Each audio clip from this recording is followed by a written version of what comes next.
In this section of the video on autosomal inheritance and pharmacogenetics, we are going to discuss pharmacogenetics.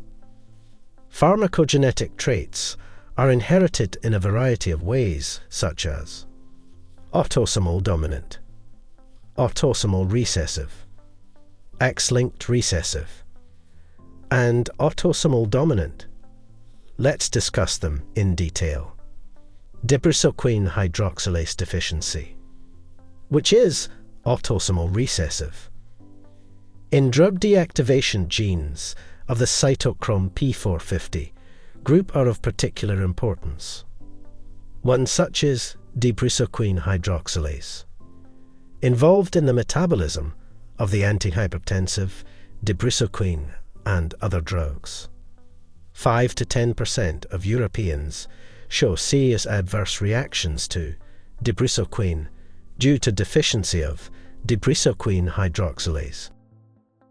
Moving forward, porphyria variegata, which is autosomal dominant.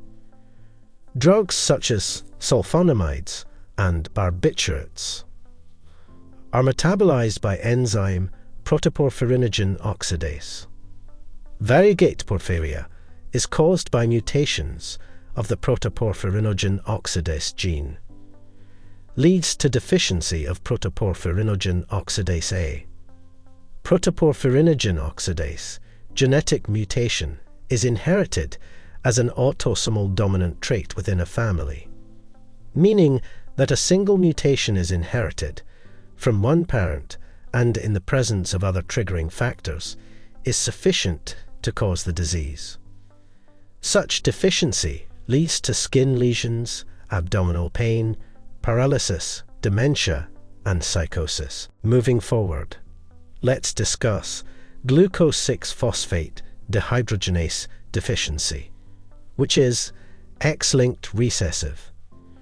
Glucose 6-phosphate dehydrogenase deficiency occurs when a person is missing or does not have enough of an enzyme called glucose 6-phosphate dehydrogenase. This enzyme helps red blood cells work properly. Too little glucose 6-phosphate dehydrogenase leads to the destruction of red blood cells. This process is called hemolysis. When this process is actively occurring, it is called a hemolytic episode. The episodes are most often brief. This is because the body continues to produce new red blood cells, which have normal activity. Red blood cell destruction can be triggered by infections, certain foods such as fava beans, and certain medicines including primaquine, which is used for treatment of malaria, phenacetin, and sulfonamides. So, glucose 6-phosphate dehydrogenase deficiency causes sensitivity notably to primaquine, phenacetin, sulfonamides, and fava beans. Moving forward, pseudocholinesterase deficiency, which is autosomal recessive. 1 European in 3,000 and 1.5% of Inuit Eskimo are homozygous for an enzyme called pseudocholinesterase deficiency. So, when given succinylcholine as a muscle relaxant during surgery, that causes lethal paralysis of the diaphragm. Moving forward, an acetyltransferase deficiency, which is autosomal recessive. Isoniazid through enzyme N-acetyltransferase is metabolized and then eliminated. So, in Western populations, 50% of individuals are homozygous for a recessive allele that has deficiency of N-acetyltransferase. That confers a dangerously slow rate of elimination of certain drugs, notably isoniazid prescribed against tuberculosis. The Japanese are predominantly rapid inactivators. Moving toward to halothane sensitivity, malignant hyperthermia, which is genetically heterogeneous. 1 in 10,000, patients when given the anesthetic halothane, especially in combination with succinylcholine, leads to die in high fever. Moving forward to thiopurine methyltransferase deficiency, which is autosomal dominant. Certain drugs prescribed for leukemia and suppression of the immune response cause serious side effects in about 0.3% of the population with deficiency of thiopurine methyltransferase. Moving toward the question that has been asked from you. So, can you name other autosomal dominant diseases and their Punnett square to show estimation of risk?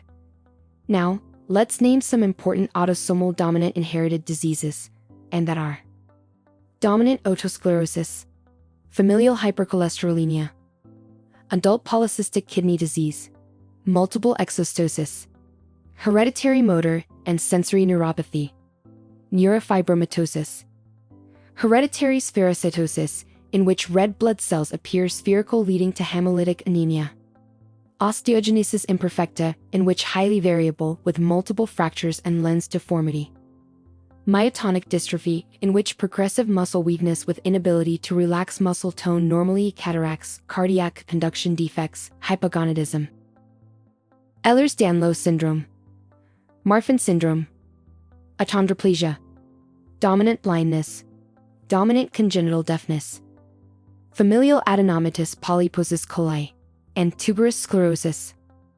Let me select any two of these autosomal dominant disease to make their Punnett square. Okay, then we will go for familial hypercholesterolemia and achondroplasia. First, we will discuss familial hypercholesterolemia. The patient has cholesterol deposits called as xanthomata over his extensor tendons and also has premature coronary artery disease. Both males and females are affected in approximately equal numbers. Persons are affected in each generation, and males can transmit the condition to males or females, and vice versa. Unaffected persons do not transmit the condition. This condition, familial hypercholesterolemia, is due to a single mutant gene on the short arm of chromosome 19. Let's move forward.